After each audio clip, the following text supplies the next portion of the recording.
Now that we've looked at a small cross-section of historical examples of government-sponsored terrorism, let's fast forward to the horrific attacks of 7/7 in London.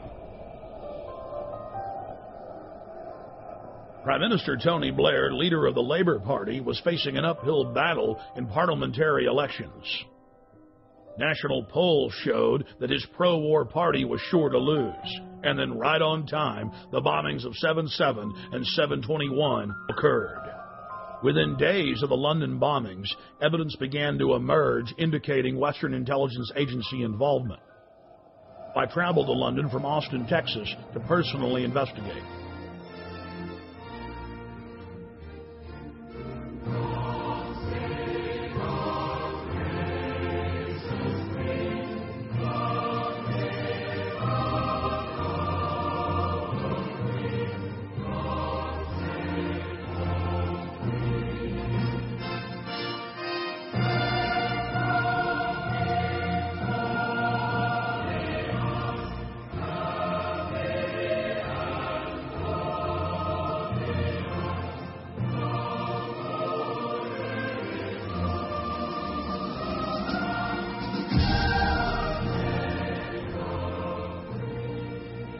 Once I arrived, I was met by Paul Joseph Watson and his brother Steve Watson, who are reporters for my news website, prisonplanet.com.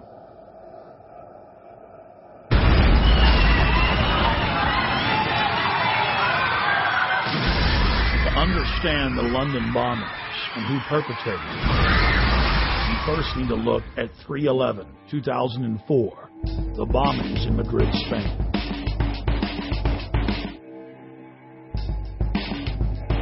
Years after the blast that rocked trains in the city of Madrid, Spain, the government admits that al-Qa'ida had no connection to the attacks.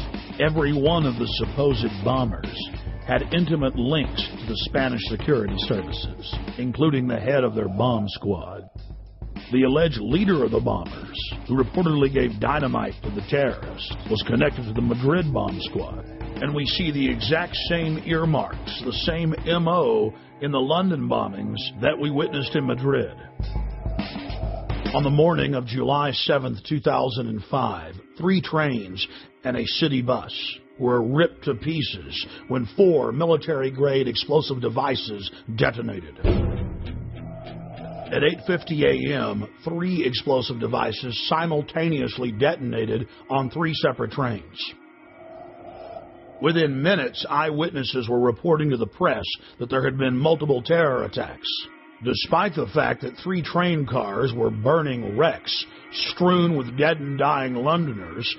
Scotland Yard, for over an hour and a half, claimed that all of the disruptions were simply caused by a power outage in the London Underground. Power surge on the Underground, that's what we heard.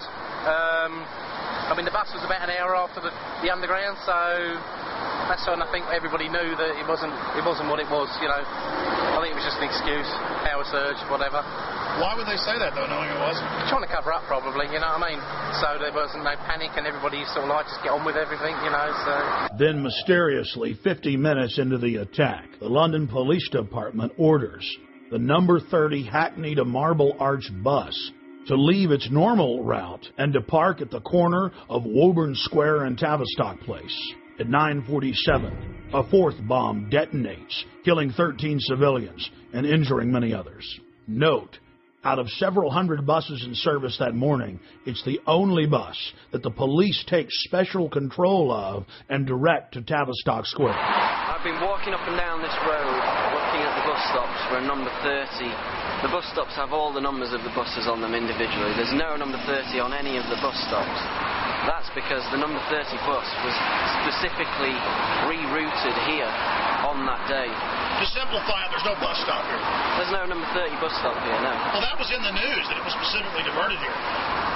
They admitted that the number 30 bus was the only bus that was directed to a different area of the city. For what reason? Nobody knows, but they admit that. So it's very strange that for no reason it would come down this road when it was bombed. Remember, while all this is happening, the police are on radio and TV telling everyone that it's just a power failure, an outage. Meanwhile, commuters on the bus were listening to other radio reports where eyewitnesses were reporting explosions. The supposed bomber on the bus with the rucksack became panicked and began looking in his rucksack in what witnesses said was a confused and frightened manner. Weeks later, police detectives investigating the case said that all 4 of the bombers on the 3 trains and the bus didn't fit the MO, the modus operandi of bombers. They bought 2-way tickets. They'd played games of cricket the night before. They had good jobs and happy families. One of the alleged bombers was caught by surveillance camera arguing with the ticket clerk about the price of his pass. After Scotland Yard detectives had a chance to talk to some of the eyewitnesses from the bus and the trains, they stated clearly on the record that they believed that the bombers did not know that they had explosives in their backpacks. This was only one of many huge developments in the case that only received bare mentions in the back of the newspaper. The July 29th edition of Fox News Channel's Dayside program revealed that the so-called mastermind of the 7/7 bombings, Harun Rashid Aswad, is a British intelligence asset. Former Justice Department prosecutor and FBI terror expert John Loftus exposed the fact that Aswad was being protected by MI6 and was clearly under their control. Aswad is believed to be the mastermind of all the bombings in London. On the 7/7 and 7/21, this is the guy, we think. This is the guy, and what's really embarrassing is that the entire British police are out chasing him, and one wing of the British government, MI6, or the British Secret Service, has been hiding him. And this has been a real source of contention between CIA, Hold on, John. Justice Department, and Britain. MI6 has been hiding him. Are you saying that he has been working for them? Oh, I'm not saying it. This is what the Muslim sheikh said in an interview in a British newspaper back in 2001. So he's a double agent, or what? He's a double agent. So he's working for the Brits to try to give them information about al-Qa'ida, but in reality, he's still an al-Qa'ida operative. Yeah. The CIA and the Israelis all accused MI6 of letting all these terrorists live in London. Now, we knew about this guy Aswad. Back in 1999, he came to America. The Justice Department wanted to indict him in Seattle because him and his buddy were trying to set up a terrorist training school in Oregon. The headquarters of the U.S. Justice Department ordered the Seattle prosecutors not to touch Aswad. Hello. Now, hold on. Why? And that's, well, apparently Aswad was working for British intelligence. Now, there's a split of opinion within U.S. intelligence. Some people say that the British intelligence fibbed to us. They told us that Aswad was dead, and that's why the New York group dropped the case.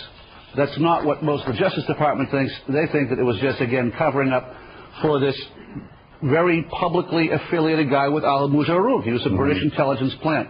Our CIA says, okay, let's arrest him, but the Brits say no again? The Brits say no. Now, at this point, 2 weeks ago, the Brits know that the CIA wants to get a hold of Harun. So what happens? He takes off again. Goes right to London. He isn't arrested when he lands. He isn't arrested when he leaves. Even though he's on a watch list. He's on a watch list. The only reason he could get away with that was if he was working for British intelligence.